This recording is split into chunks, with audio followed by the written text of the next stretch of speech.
Hello, जय हिंद, नमस्कार दोस्तों। स्वागत है आपका अपने चैनल कलाम एजुकेशन क्लासेस पर।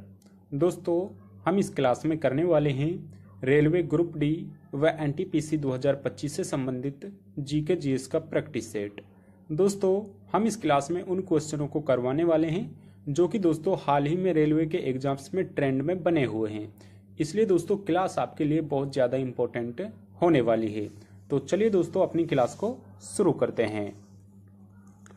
उससे पहले दोस्तों, अगर आप रेलवे ग्रुप डी, एनटीपीसी या दोस्तों रेलवे के किसी भी एग्जाम्स की तैयारी कर रहे हैं तो दोस्तों आपके पास ये 4 बुक्स होना बहुत ज़रूरी है, जिनमें दोस्तों आपको railway maths, railway reasoning, railway general studies व रेलवे जनरल साइंस के प्रीवियस ईयर क्वेश्चंस देखने को मिल जाएंगे। मात्र दोस्तों ये 4 बुक्स आपको 99 रुपीज़ में इनकी ई बुक्स मिल जाएंगी, यानी दोस्तों इनकी पीडीएफ्स आपको मात्र 99 रुपीज़ में मिल जाएंगी। अगर आपको इनकी ई बुक्स चाहिए तो आप इस व्हाट्सएप नंबर से हमसे कांटेक्ट कर सकते हैं। साथ में दोस्तों हमारा व्हाट्सएप का नंबर आपको वीडियो के डिस्क्रिप्शन में भी देखने को मिल जाएंगे। साथ ही में दोस्तों ये बुक्स हिंदी व इंग्लिश वर्जन दोनों में अवेलेबल है, जिसमें आप लेना चाहते हो आपको उन्हीं दोनों में दोस्तों ये मिल जाएगी। तो चलिए दोस्तों अब अपनी क्लास को शुरू करते हैं। दोस्तों हमारी क्लास का पहला क्वेश्चन है, हाल ही में राष्ट्रपति द्रौपदी मुर्मू ने कितने लोगों को भारत रत्न से सम्मानित किया है। मोस्ट इंपॉर्टेंट क्वेश्चन है दोस्तों, हाल ही में राष्ट्रपति द्रौपदी मुर्मू ने कितने लोगों को दोस्तों भारत रत्न से सम्मानित किया। यानी दोस्तों ये पूछ रहे हैं हमसे 2024 का, क्योंकि दोस्तों अभी तक 2025 में किसी को भी दोस्तों भारत रत्न से सम्मानित नहीं किया है। तो दोस्तों 2024 में ये 5 लोगों को कुल दिया गया था। दोस्तों भारत रत्न जो हमारा अवार्ड है इसकी शुरुआत दोस्तों 1954 में की गई थी, और इसको दोस्तों जो हमारे देश का राष्ट्रपति होता है उसको दोस्तों गणतंत्र दिवस के मौके पर दोस्तों ये दिया जाता है। ऑप्शन नंबर फर्स्ट 5 हमारा बिल्कुल राइट आंसर हो जाएगा। दोस्तों आप जानते हैं कि किन 5 लोगों को वो दिया गया था और वो 5 व्यक्ति किस क्षेत्र से संबंधित है। पहले हैं दोस्तों पीवी नरसिम्हा राव। दोस्तों पीवी नरसिम्हा राव ये दोस्तों पूर्व प्रधानमंत्री है, जबकि दोस्तों ये प्रधानमंत्री 1991-92 में रहे थे, जिस वर्ष में दोस्तों हमारे देश पर एक आर्थिक संकट आ गया था। तो दोस्तों पीवी नरसिम्हा राव जी को दिया गया है। अगला है दोस्तों चौधरी चरण सिंह। दोस्तों चौधरी चरण सिंह भी पूर्व प्रधानमंत्री है। चौधरी चरण सिंह को भी दोस्तों भारत रत्न दिया गया है। अगला है दोस्तों एम एस स्वामीनाथन। ये इसको दोस्तों कृषि के लिए दिया गया है। एम एस स्वामीनाथन ये दोस्तों एक कृषि वैज्ञानिक है। मोस्ट इंपॉर्टेंट है दोस्तों पीवी नरसिम्हा राव, चौधरी चरण सिंह, एम एस स्वामीनाथन। चौथा है दोस्तों कर्पूरी ठाकुर। दोस्तों कर्पूरी ठाकुर जी ये बिहार के 2 बार मुख्यमंत्री रह चुके हैं और इनको दोस्तों 2024 में भारत रत्न दिया गया था। दोस्तों अभी आपसे 2024 का ही डाटा पूछेगा, क्योंकि दोस्तों लेटेस्ट में अभी किसी को ये दिया नहीं गया है। अगला है दोस्तों पूर्व उप प्रधानमंत्री और भाजपा के वरिष्ठ नेता लाल कृष्ण आडवाणी। दोस्तों लाल कृष्ण आडवाणी जी को भी दोस्तों भारत रत्न दिया गया है। तो ये दोस्तों कुल 5 व्यक्ति थे। 5 ही दोस्तों आपके लिए मोस्ट इंपॉर्टेंट है, आप इनका स्क्रीनशॉट भी रख सकते हैं। दोस्तों भारत रत्न देश का सर्वोच्च नागरिक पुरस्कार है और असाधारण और उल्लेखनीय सेवाओं के लिए दोस्तों प्रदान किया जाता है। दोस्तों भारत रत्न है ये दोस्तों हमारे भारत देश का सबसे बड़ा नागरिक सम्मान है, इसलिए दोस्तों ये मोस्ट इंपॉर्टेंट हो जाता है। आपको इन 5 लोगों के दोस्तों नाम व इनके क्षेत्र याद रखने हैं कि ये किस क्षेत्र से जुड़े हुए हैं। अगला है दोस्तों खेल में संगठन फीला किससे संबंधित है। इंपॉर्टेंट है दोस्तों, हाल ही में आरपीएफ एसआई में ये क्वेश्चन पूछा गया है। दोस्तों इनमें से फीला संगठन किससे संबंधित है। ऑप्शन है दोस्तों पानी पीलो यानी वाटर पोलो से, या दोस्तों वजन उठाना वेट लिफ्टिंग से, या दोस्तों वाइंड सर्फिंग से, या दोस्तों हो जाएगा कुश्ती से। तो दोस्तों जो फीला है ये दोस्तों कुश्ती से संबंधित है। ऑप्शन डी बिल्कुल राइट आंसर हो जाएगा दोस्तों। फीला संगठन का संबंध दोस्तों रेसलिंग से हो जाएगा। दोस्तों अगर हम बात करें विश्व कुश्ती संघ की, यूनाइटेड वर्ल्ड रेसलिंग की, तो दोस्तों कुश्ती के खेल के लिए अंतरराष्ट्रीय शासी निकाय है। यह ओलंपिक और विश्व चैंपियनशिप में कुश्ती का नियमन करता है, यानी दोस्तों नियम बनाता है। इसकी स्थापना वर्ष 1912 में फेडरेशन इंटरनेशनल डेट लुट्स एसोसिएशन फीला के नाम से की गई थी। वर्ष 2014 में इसका नाम बदलकर यूनाइटेड वर्ल्ड रेसलिंग कर दिया गया है, जिसका मुख्यालय दोस्तों कोर्शियर सुरवेवे लोजेन स्विट्जरलैंड में स्थित है। दोस्तों मोस्ट इंपॉर्टेंट आपके लिए ये लाइन है, कृपया कर इनको एक बार जरूर देख लेना, अगर हो सके तो इनका स्क्रीनशॉट भी जरूर ले लें। अगला क्वेश्चन है, निम्नलिखित में से कौन सा वन्यजीव अभ्यारण्य मध्य प्रदेश में स्थित है। दोस्तों इनमें से आपको पहचान करनी है कि कौन सा जो वन्यजीव अभ्यारण्य है वो दोस्तों मध्य प्रदेश राज्य में स्थित है। पहला है दोस्तों मानस वन्यजीव अभ्यारण्य, बोरी वन्यजीव अभ्यारण्य, बांदीपुर राष्ट्रीय उद्यान या दोस्तों इंद्रावती टाइगर रिजर्व। दोस्तों अगर हम मानस वन्यजीव अभ्यारण्य की बात करें तो ये दोस्तों असम से हो जाएगा। कहाँ से दोस्तों, इसका संबंध असम से हो जाएगा। बांदीपुर ये दोस्तों कर्नाटक से हो जाएगा। दोस्तों हमारे क्वेश्चन का राइट आंसर हो जाएगा ऑप्शन नंबर बी, बोरी वन्यजीव अभ्यारण्य। दोस्तों बोरी वन्यजीव अभ्यारण्य ये दोस्तों मध्य प्रदेश राज्य में स्थित है। दोस्तों अगर हम कुछ अन्य यहाँ पर इसके फैक्ट्स की बात करें तो बोरी वन्यजीव अभ्यारण्य मध्य प्रदेश के होशंगाबाद जिले में स्थित है। यह 518 किलोमीटर के क्षेत्रफल में फैले सबसे पुराने आरक्षित वनों में से एक है। यहाँ मुख्य रूप से शेर, तेंदुआ और चीतल को संरक्षित किया गया है। यानी दोस्तों बोरी वन्यजीव जो अभ्यारण्य है इसमें जो मुख्य रूप से पाए जाते हैं वो दोस्तों शेर हो गया, तेंदुआ और चीतल इसमें पाया जाता है। नोट, वर्तमान में 567 वन्यजीव अभ्यारण्य और 106 राष्ट्रीय उद्यान, 55 टाइगर रिजर्व भारत में। ये दोस्तों आपके लिए मोस्ट इंपॉर्टेंट लाइन है, इनको एक बार जरूर देख लें। आप चाहे ये मत पढ़े, लेकिन दोस्तों ये आपके लिए मोस्ट इंपॉर्टेंट है। वर्तमान में दोस्तों भारत में 567 वन्यजीव अभ्यारण्य है, 106 राष्ट्रीय उद्यान है तथा दोस्तों 55 हमारे देश में दोस्तों टाइगर रिजर्व स्थित है। मोस्ट इंपॉर्टेंट है दोस्तों, इसका स्क्रीनशॉट ले ले, या दोस्तों आपको इसकी पीडीएफ हमारे टेलीग्राम पर मिल जाएगी। टेलीग्राम का लिंक भी आपको वीडियो के डिस्क्रिप्शन में देखने को मिल जाएगा। अगला क्वेश्चन है, आंध्र प्रदेश का लोक नृत्य क्या है। दोस्तों इनमें से एक लोक नृत्य आंध्र प्रदेश राज्य से संबंधित है। आपको उसी की दोस्तों पहचान करनी है और बताना है कि वो दोस्तों आंध्र प्रदेश का कौन सा है। दोस्तों ऑप्शन है पाखुपिला, खांटम, ओटल थेडल या दोस्तों चेरोकन। तो दोस्तों इनमें से आंध्र प्रदेश से संबंधित हो जाएगा ओटम थेडल। दोस्तों ओटम थेडल ये दोस्तों आंध्र प्रदेश राज्य से दोस्तों संबंधित हो जाएगा। चलिए बात करते हैं कुछ अन्य उत्सवों की जो दोस्तों आंध्र प्रदेश में सेलिब्रेट किए जाते हैं। दोस्तों पहला हो गया हमारा आंध्र प्रदेश का लोक नृत्य ओट्टम थेडल, जो कि क्वेश्चन में पूछा गया है। विलासिनी नाट्यम, भामाकल्पम, लाम्बाडी, डांडरिया, बोट्टा बोमालू इत्यादि। जबकि दोस्तों कुचिपुड़ी आंध्र प्रदेश का शास्त्रीय नृत्य है। मोस्ट इंपॉर्टेंट है दोस्तों, हर एग्जाम में पूछा जाता है। कुचिपुड़ी ये दोस्तों आंध्र प्रदेश का शास्त्रीय दोस्तों नृत्य है। वहीं अगर हम बात करें चेरोकन, पाखुपिला, चेराव, ख्वालम, छैलामा मिजोरम के लोक नृत्य है। मोस्ट इंपॉर्टेंट है दोस्तों, चेरोकन, पाखुपिला, चेराव ये दोस्तों ख्वालम हो गया, छैलामा मिजोरम ये दोस्तों सभी मिजोरम के हो जाएंगे। बाकी के दोस्तों ऊपर के ये आंध्र प्रदेश के हैं और नीचे के दोस्तों ये मिजोरम राज्य के हैं। अगला क्वेश्चन है, विरूपाक्ष मंदिर किस राज्य में स्थित है। इंपॉर्टेंट क्वेश्चन है दोस्तों, हर एग्जाम में ये क्वेश्चन बन रहा है। विरूपाक्ष मंदिर दोस्तों इनमें से किस राज्य में स्थित है। ऑप्शन है झारखंड में, कर्नाटक में, केरल में या दोस्तों गुजरात में। राइट आंसर होगा दोस्तों ऑप्शन नंबर सेकंड, कर्नाटक। दोस्तों विरूपाक्ष मंदिर ये दोस्तों कर्नाटक राज्य में दोस्तों स्थित है। दोस्तों अगर हम बात करें विरूपाक्ष मंदिर की तो विरूपाक्ष मंदिर कर्नाटक राज्य के हम्पी में स्थित है। यह तुंगभद्रा नदी के किनारे पर स्थित है। काफी बार पूछा गया है विरूपाक्ष मंदिर दोस्तों किस नदी के किनारे पर है, तो ये दोस्तों तुंगभद्रा नदी के किनारे पर स्थित है।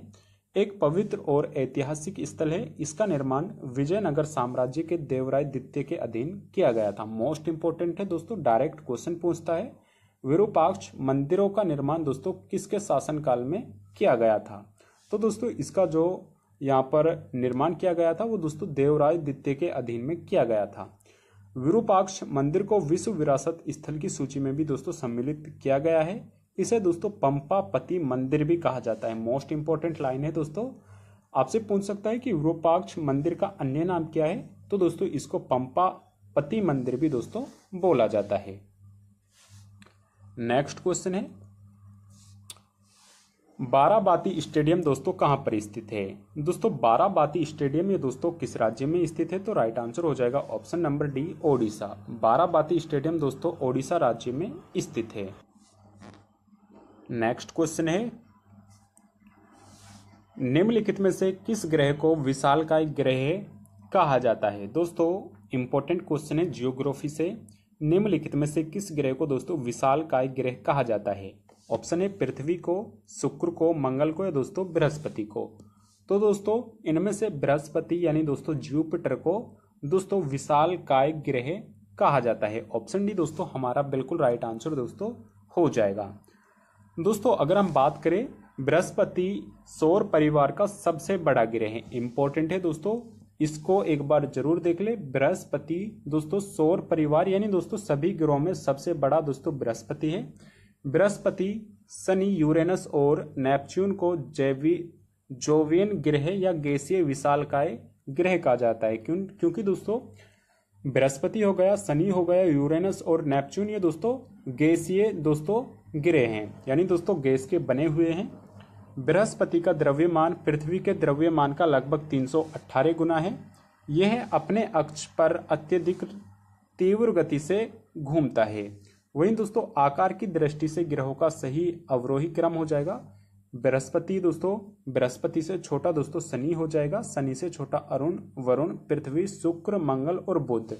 इंपॉर्टेंट है दोस्तों, कभी कभी आपसे क्वेश्चन में पूछ लेता है इनका क्रम। तो दोस्तों अगर आपसे पूछता है सबसे बड़ा ग्रह कौन सा है तो वो बृहस्पति हो जाएगा, सबसे छोटा दोस्तों बुध ग्रह हो जाएगा। अगर आपसे इनका दोस्तों आकार में दोस्तों पूछता है श्रृंखला में, तो आप इनको एक बार जरूर याद कर ले। अगला क्वेश्चन है, हाल ही में एक वाहन एक फास्टैग नियम को किसने लागू किया है? दोस्तों एक वाहन एक फास्टैग, इनमें से दोस्तों हाल ही में किसके द्वारा लागू किया गया है? ऑप्शन है वित्त आयोग फाइनेंस कमीशन के द्वारा, भारतीय राष्ट्रीय राजमार्ग प्राधिकरण के द्वारा, नीति आयोग के द्वारा या दोस्तों वित्त मंत्रालय के द्वारा। तो राइट आंसर होगा दोस्तों इसका ऑप्शन नंबर बी, भारतीय राष्ट्रीय राजमार्ग प्राधिकरण ने दोस्तों हाल ही में एक वाहन एक फास्टैग को दोस्तों के नियम को लागू किया है। ऑप्शन नंबर बी दोस्तों हमारा बिल्कुल राइट आंसर हो जाएगा। नेक्स्ट क्वेश्चन है, सिडबी का मुख्यालय कहाँ स्थित है? इंपॉर्टेंट है दोस्तों, सिडबी का मुख्यालय कहाँ पर स्थित है? चेन्नई में, कोलकाता में, लखनऊ में या दोस्तों मुंबई में? राइट आंसर होगा दोस्तों हमारा ऑप्शन नंबर सी, लखनऊ। दोस्तों सिडबी का मुख्यालय दोस्तों लखनऊ में स्थित है। ऑप्शन सी दोस्तों हमारा बिल्कुल राइट आंसर हो जाएगा। जानते हैं कि दोस्तों सिडबी की जो स्थापना है वो किस वर्ष हुई थी और इससे रिलेटेड कुछ अन्य फैक्ट्स। तो दोस्तों भारतीय लघु उद्योग विकास बैंक सिडबी की स्थापना 2 अप्रैल 1990 को संसद के एक अधिनियम के तहत सूक्ष्म लघु और मध्यम उद्योग MSME क्षेत्र के संवर्धन, वित्त पोषण और विकास के लिए एवं साथ ही इसी तरह की गतिविधियों में संलग्न संस्थाओं के कार्य का समन्वय करने हेतु प्रमुख वित्तीय संस्था के रूप में की गई थी, जिसका मुख्यालय दोस्तों लखनऊ उत्तर प्रदेश में स्थित है। बेसिकली दोस्तों आपको याद रखना है सिडबी की जो स्थापना हुई थी वो 2 अप्रैल 1990 में हुई थी और दोस्तों आपको इसका मुख्यालय याद रखना है, इसका मुख्यालय लखनऊ उत्तर प्रदेश में स्थित है। अगले क्वेश्चन से पहले दोस्तों अगर आप स्पेशल ग्रुप डी के प्रीवियस ईयर क्वेश्चनों को सोल्व करना चाहते हैं तो दोस्तों स्पेशल ये बुक आपके लिए तैयार की गई है, जिसमें दोस्तों आपको 2018 व 2022 में ग्रुप डी का जो भी दोस्तों पेपर्स हुए हैं सभी पेपर्स आपको सोल्व करने के लिए मात्र एक बुक में देखने को मिल जाएंगे। दोस्तों इसमें आपको 30 साल के जो पिछले 30 सालों के ग्रुप डी के पेपर हुए हैं सभी पेपर आपको एक साथ में इस बुक में देखने को मिल जाएंगे। साथ में दोस्तों आपको इसमें 5 कंप्यूटर आधारित टेस्ट भी मिलेंगे, मासिक करंट अफेयर्स की मैगजीन भी मिलेगी। मात्र दोस्तों 99 रुपीज़ में आपको ये मिल जाएगी। साथ में दोस्तों जो आपको रेलवे के लिए प्रोवाइड की जा रही थी 99 रुपीज़ में, दोस्तों उन्हीं 99 रुपीज़ में आपको ये बुक भी उन्हीं के साथ में मिल जाएगी। अगर आपको दोस्तों स्पेशल ग्रुप डी के लिए बुक्स चाहिए तो आप हमारे व्हाट्सएप नंबर से हमसे कांटेक्ट कर सकते हैं। हमारा व्हाट्सएप का नंबर आपको वीडियो के डिस्क्रिप्शन में देखने को मिल जाएगा। दोस्तों हमारा अगला क्वेश्चन है विटामिन B3 का रासायनिक नाम है। दोस्तों इनमें से विटामिन B3 का रासायनिक नाम निम्न में से कौन सा है? बायोटीन, राइबोफ्लोविन, नियासिन या दोस्तों थाइमिन। तो दोस्तों अगर हम बात करें थाइमिन की तो ये दोस्तों विटामिन B1 का नाम हो जाएगा। नियासिन दोस्तों विटामिन B3 का नाम हो जाएगा। ऑप्शन नंबर सी दोस्तों हमारा बिल्कुल राइट आंसर हो जाएगा। बायोटिन की अगर हम बात करें दोस्तों विटामिन B7 का नाम हो जाएगा। चलिए दोस्तों जानते हैं कुछ अन्य विटामिनों के रासायनिक नाम, जिनसे दोस्तों सीधा सीधा आपके एग्जाम में क्वेश्चन बनता है। तो दोस्तों विटामिन B3 इसका दोस्तों रासायनिक नाम नियासिन हो जाएगा। विटामिन B2 का रासायनिक नाम दोस्तों राइबोफ्लेविन हो जाएगा। विटामिन B1 इसका नाम दोस्तों थाइमिन है। विटामिन B7 ये दोस्तों बायोटिन हो जाएगा। आपको दोस्तों याद रखने हैं, मोस्टली यहीं से आपसे क्वेश्चन पूछा जाता है, तो इनको एक बार आप जरूर देख लेना। अगला क्वेश्चन है कुवैत का मुद्रा इनमें से क्या है? दोस्तों कुवैत की मुद्रा क्या है? कुवैत दीनार है, कुवैती यूरो है, कुवैती डॉलर है, दोस्तों कुवैती पाउंड है। दोस्तों राइट आंसर होगा इसका ऑप्शन नंबर फर्स्ट कुवैती दीनार। दोस्तों कुवैत की जो मुद्रा है वो दोस्तों विश्व की सबसे यानी दोस्तों सबसे बड़ी मुद्रा है। कह सकते हैं कि दोस्तों जिसकी जो जैसे हम दोस्तों कंपेयर करते हैं डॉलर से अपने रुपये को, तो दोस्तों हमारे जो रुपये की कीमत है वो डॉलर से काफ़ी कम है। वहीं दोस्तों जो कुवैती दीनार है उसकी जो दोस्तों अगर हम डॉलर से कंपेयर करें तो दोस्तों विश्व में सबसे जो बड़ी मुद्रा है वो दोस्तों कुवैत की है। इसलिए दोस्तों इंपॉर्टेंट हो जाता है, आपको याद रखना है। अगला क्वेश्चन है पांचवी पंचवर्षीय योजना की अवधि इनमें से क्या थी? दोस्तों डायरेक्ट यही क्वेश्चन आपको आपके एग्जाम में देखने को मिलने वाले हैं। बेसिकली दोस्तों यही क्वेश्चन आपको किसी न किसी शिफ्ट में देखने को मिल जाएगा। पांचवी पंचवर्षीय योजना की अवधि इनमें से क्या थी? 1976 से 1981, 78 से 83, 74 से 78 या दोस्तों 75 से 80। दोस्तों अगर हम बात करें पांचवी पंचवर्षीय योजना जो योजना थी 5 ईयर प्लान था दोस्तों, जो इसका मॉडल तैयार किया गया था वो दोस्तों श्रीधर के द्वारा किया गया था। वहीं दोस्तों जो इसका जो टाइम पीरियड रहना था वो दोस्तों 1974 से लेकर दोस्तों 1979 तक रहना था। लेकिन दोस्तों 1978 में दोस्तों जनता पार्टी की सरकार आ गई थी और दोस्तों मोरारजी देसाई ने दोस्तों इसको समाप्त कर दिया था। यानी दोस्तों 1974 से लेकर 1978 तक ही ये पांचवी पंचवर्षीय योजना चल पाई थी। और दोस्तों इसी में दोस्तों गरीबी हटाओ का नारा भी दिया गया था। साथ में दोस्तों 1975 में दोस्तों इसी में दोस्तों आपातकाल भी लगाया गया था। इसलिए दोस्तों पांचवी पंचवर्षीय योजना आपके लिए मोस्ट इम्पोर्टेंट हो जाती है। दोस्तों पांचवी पंचवर्षीय योजना की अवधि 1974 से 1978 तक थी। इस योजना का उद्देश्य गरीबी का उन्मूलन करना तथा आत्मनिर्भरता प्राप्ति करना था। इस योजना का जो जीडीपी लक्ष्य रखा गया था वो 4.4 रखा गया था, किंतु 4.8% तक इसमें वृद्धि देखी गई थी। यानी दोस्तों इसका जो लक्ष्य रखा गया था वो 4.4 रखा गया था और जो इसमें दोस्तों लक्ष्य की प्राप्ति की गई थी लगभग दोस्तों 4.8% की गई थी। इसलिए दोस्तों पांचवी पंचवर्षीय योजना आपके लिए मोस्ट इंपॉर्टेंट है। अगला क्वेश्चन है दोस्तों ऋग्वेद क्या है? दोस्तों ऋग्वेद इनमें से क्या है? ऑप्शन है वैदिक सांस्कृतिक भजनों का संग्रह है, पुस्तकों का संग्रह है, हस्तशिल्प का संग्रह है, दोस्तों इतिहास का संग्रह है। राइट आंसर होगा इसका ऑप्शन नंबर फर्स्ट वैदिक संस्कृत भजनों का संग्रह है। ऑप्शन नंबर दोस्तों फर्स्ट हमारा बिल्कुल राइट आंसर हो जाएगा। दोस्तों अगर हम बात करें ऋग्वेद तो दोस्तों ऋग्वेद चारों वेदों में सबसे प्राचीन है। इसमें मंत्रों का संकलन है। दोस्तों आपसे क्वेश्चन पूछेगा कि मंत्रों का संकलन कौन से वेद में दिया गया है, तो दोस्तों इसी तरह के आपके क्वेश्चन बनेंगे, जिसे यज्ञों के अवसर पर देवताओं की स्तुति के लिए ऋषियों द्वारा संग्रहित किया गया था। ऋग्वेद के कुल मंत्रों की संख्या 10,000 से अधिक है। इसमें 10 मंडल 1028 सूक्त है। ऋग्वेद की रचनाओं को पढ़ने वाले ऋषि को होत्र कहा जाता है। इंपॉर्टेंट लाइन है दोस्तों, एक बार जरूर पढ़ लेना क्योंकि यहीं से आपके एग्जाम में क्वेश्चन बनेंगे। अगला क्वेश्चन है चड्ढा कप किस खेल से संबंधित है? इंपॉर्टेंट है दोस्तों, चड्ढा कप इनमें से किस खेल से संबंधित है? ऑप्शन है बैडमिंटन से, शतरंज से, फुटबॉल से या दोस्तों गोल्फ से। तो दोस्तों चड्ढा कप दोस्तों बैडमिंटन से संबंधित है। ऑप्शन नंबर फर्स्ट दोस्तों बिल्कुल राइट आंसर हो जाएगा। जानते हैं दोस्तों बैडमिंटन से संबंधित कुछ अन्य कप्स की। दोस्तों चड्ढा कप भारत में बैडमिंटन से संबंधित है। यह एक राष्ट्रीय बैडमिंटन टूर्नामेंट है। बैडमिंटन खेल से संबंधित कप और ट्रॉफी। दोस्तों बैडमिंटन से संबंधित कुछ अन्य ट्रॉफी देख लेते हैं, जैसे कि दोस्तों अग्रवाल कप का संबंध बैडमिंटन से है। Diwan cup, Narang cup, Amrit Diwan cup, Thomas cup, lady Ratan Tata trophy, Maharaja Ranjit Singh gold cup. Important है दोस्तों, मोस्ट इंपॉर्टेंट है।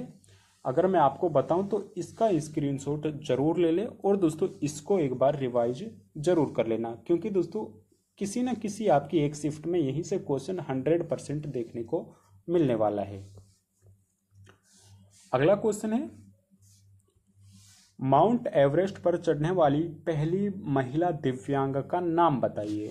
दोस्तों माउंट एवरेस्ट पर चढ़ने वाली पहली महिला दिव्यांग का नाम बताइए। ऑप्शन है दोस्तों अरुणिमा सिन्हा, पूर्णा मालवत, अंशु जाम सेनपा या दोस्तों प्रेमलता अग्रवाल। राइट आंसर होगा दोस्तों option number first Arunima Sinha. दोस्तों अरुणिमा सिन्हा माउंट एवरेस्ट पर चढ़ने वाली पहली दिव्यांग महिला है। दोस्तों इन्होंने ये चढ़ाई सन 2013 में की थी। कई बार दोस्तों आपसे यहाँ पर उसका ईयर भी पूछ लेता है, इसलिए दोस्तों 2013 में श्री अरुणिमा सिन्हा ने दोस्तों माउंट एवरेस्ट को फतेह किया था। दोस्तों जुड़े कुछ अन्य फैक्ट्स देखते हैं। अरुणिमा सिन्हा 2013 में माउंट एवरेस्ट पर चढ़ने वाली दुनिया की पहली विकलांग महिला है। वह अंटार्कटिका की सबसे ऊंची चोटी माउंट विंसन पर चढ़ने वाली पहली विकलांग महिला भी है। मोस्ट इंपॉर्टेंट है दोस्तों क्वेश्चन। दोस्तों माउंट एवरेस्ट से तो बनेगा ही, लेकिन दोस्तों क्वेश्चन यहां से भी बनेगा। अंटार्कटिका की सबसे ऊंची चोटी माउंट विंसन पर चढ़ने वाली पहली दिव्यांग महिला कौन थी? तो दोस्तों वो भी अरुणिमा सिन्हा ही जी थी। मोस्ट इंपॉर्टेंट है। अगला क्वेश्चन है, हाल ही में एसीसी पैरा कैनो एशियाई चैंपियनशिप 2024 में किस भारतीय ने 2 स्वर्ण पदक जीते? मोस्ट इंपॉर्टेंट है दोस्तों, हाल ही में एसीसी पैरा कैनो एशियाई चैंपियनशिप 2024 में किस भारतीय ने 2 स्वर्ण पदक जीते हैं? ऑप्शन नेहा अग्रवाल ने, प्राची यादव ने, अनुष्का भारद्वाज ने, दोस्तों लक्ष्मी ओबराय ने। तो दोस्तों राइट आंसर होगा इसका option number second, Prachi Yadav ने दोस्तों हाल ही में एसीसी पैरा कैनो एशियाई चैंपियनशिप 2024 में दोस्तों स्वर्ण पदक जीते हैं। प्राची यादव दोस्तों बिल्कुल राइट आंसर हो जाएगा। दोस्तों अगर हम बात करें प्राची यादव ने टोक्यो जापान में आयोजित ACC para canoe Asian championship 2024 में 2 स्वर्ण पदक जीते हैं। प्राची को साल 2023 में अर्जुन पुरस्कार से भी सम्मानित किया गया है। दोस्तों क्वेश्चन यहीं से बनेगा, क्योंकि जो अभी आपका एग्जाम हो रहा है तो उसमें जो पूछ रहा है, जो ट्रेंड में चल रहा है, वो लास्ट के 2-3 साल पहले के करंट अफेयर्स पूछ रहा है। यानी दोस्तों 2023 में प्राची यादव को दोस्तों अर्जुन पुरस्कार से भी सम्मानित किया जा चुका है और दोस्तों 2024 में इन्होंने दोस्तों 2 स्वर्ण पदक भी जीते हैं, इसलिए इम्पोर्टेंट आपके लिए रहने वाला है। अगला क्वेश्चन है, निम्नलिखित में से कौन भारतीय संविधान की प्रस्तावना का हिस्सा नहीं है? दोस्तों इनमें से कौन सा वो शब्द है जो कि भारतीय संविधान की प्रस्तावना का हिस्सा नहीं है? ऑप्शन है लिबर्टी, समानता, न्याय या दोस्तों प्रावधान। तो दोस्तों हमारे जो देश की जो भारतीय संविधान की प्रस्तावना है उसमें दोस्तों लिबर्टी का भी प्रयोग हुआ है, इक्विलिटी का भी दोस्तों, न्याय का भी, लेकिन दोस्तों प्रावधान जैसा शब्द उसमें सम्मिलित नहीं है। ऑप्शन डी ही दोस्तों हमारा बिल्कुल राइट आंसर हो जाएगा। दोस्तों अगर हम बात करें भारतीय संविधान की प्रस्तावना संविधान सभा द्वारा 26 नवंबर 1949 को अपनाया गया था और 26 जनवरी 1950 को लागू हुआ।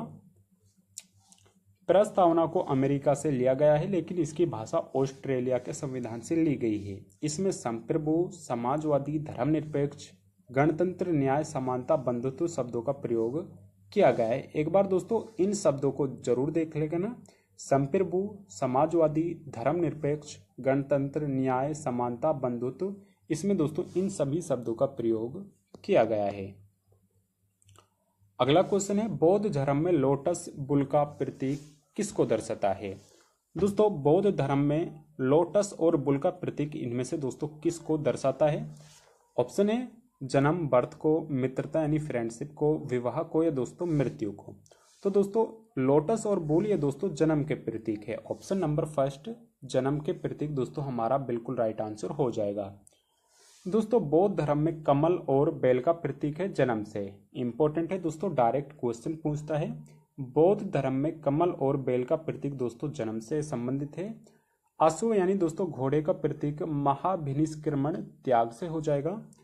बोधि वृक्ष का प्रतीक दोस्तों ज्ञान प्राप्ति से है। और चक्र यानी दोस्तों पहिए का प्रतीक धर्म चक्र परिवर्तन से हो जाएगा। इंपॉर्टेंट है दोस्तों, मोस्ट इंपॉर्टेंट है, जरूर देख लेना एक बार। वहीं दोस्तों हमारी क्लास का अगला क्वेश्चन है, किस वर्ष में हाइडे स्पेस की लड़ाई आयोजित की गई थी।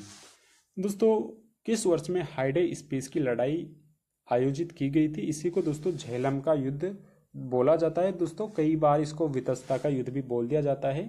तो दोस्तों हाइडे स्पेस की जो लड़ाई हुई थी वो दोस्तों 326 ईसा पूर्व में लड़ी गई थी। ऑप्शन नंबर बी दोस्तों हमारे बिल्कुल राइट आंसर हो जाएगा। दोस्तों अगर हम इसकी बात करें तो हाइडे स्पेस की लड़ाई को झेलम के युद्ध के नाम से भी दोस्तों जाना जाता है। यह युद्ध पोरस और सिकंदर के बीच 326 ईसा पूर्व में लड़ा गया था, जिसमें यूनानियों की जीत हुई थी और पोरस ने दोस्तों आत्मसमर्पण कर दिया था। क्वेश्चन यही पूछा जाता है कि जो हाइडे स्पेस का युद्ध था वो किन किन के मध्य में दोस्तों लड़ा गया था। वहीं दोस्तों हमारी क्लास का अंतिम क्वेश्चन है, असम का राज्य पक्षी क्या है। इसका दोस्तों आपको आंसर कमेंट बॉक्स में करके बताना है। वहीं दोस्तों क्लास पसंद आई है तो इसको एक लाइक जरूर करिएगा। वह चैनल पर नए हैं तो चैनल को सब्सक्राइब भी जरूर करिएगा। वहीं दोस्तों अगर आपको दोस्तों रेलवे संबंधित नोट्स चाहिए तो आप हमारे व्हाट्सएप नंबर से कांटेक्ट कर सकते हैं। हमारा व्हाट्सएप का नंबर आपको वीडियो के डिस्क्रिप्शन में देखने को मिल जाएगा। धन्यवाद।